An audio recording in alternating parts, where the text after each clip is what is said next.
As both high school and college students start a new semester, it is important to check in with teens because they are facing a whole lot. Yeah, according to the National Institutes of Mental Health, nearly 1 in 3 of all adolescents between the ages of 13 and 18 will experience an anxiety disorder. So 20-year-old Carrie Berk, one of them. This New Yorker shared her experiences in her memoir, My Real Life Rom-Com, which is out today. And Carrie very candidly shares her experience with anxiety and depression and how she overcame it. Well, Carrie, we want to first of all welcome you to the show. Thank you for having me. And thank you for sharing your story.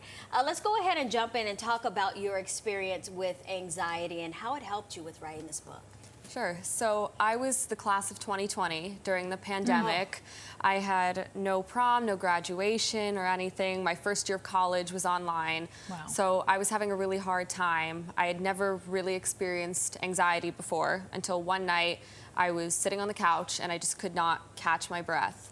And I'm not taught about anxiety in school. I didn't know what it meant. So I was basically had to start at ground zero. And it took a lot inside of me to want to ask for help because I was scared. I thought there was something seriously wrong with me.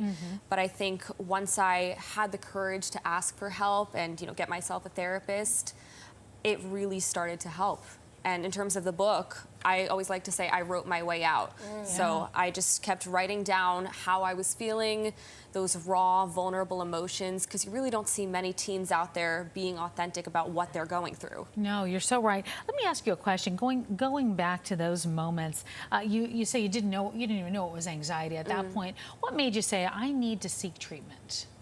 I think it took time. It probably took about 2 months of just physical symptoms. And I just started to get, these intrusive thoughts telling me there was something wrong with me. These were never going to stop. And I went to my mom one day, who had been telling me I should seek help.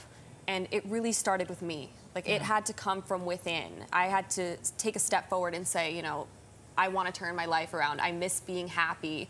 Because in those moments, I thought I was never going to be happy again. I had to choose joy before I could move forward. So true. I love how you say that you use writing as a form of therapy for you to help you through this. So now, if you deal with anxiety, how do you go through it and what kind of helps you?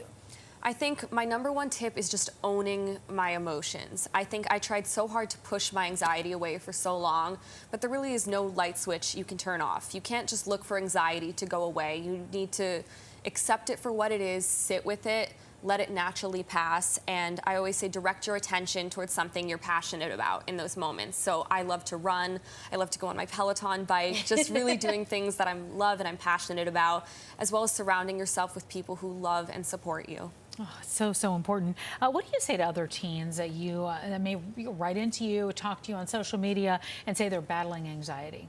It sounds cliche, but you're not alone. I think I saw a responsibility through my book to just be that role model for people and show them they're not alone in their struggles, to depict anxiety in a raw, authentic manner that really isn't out there right now.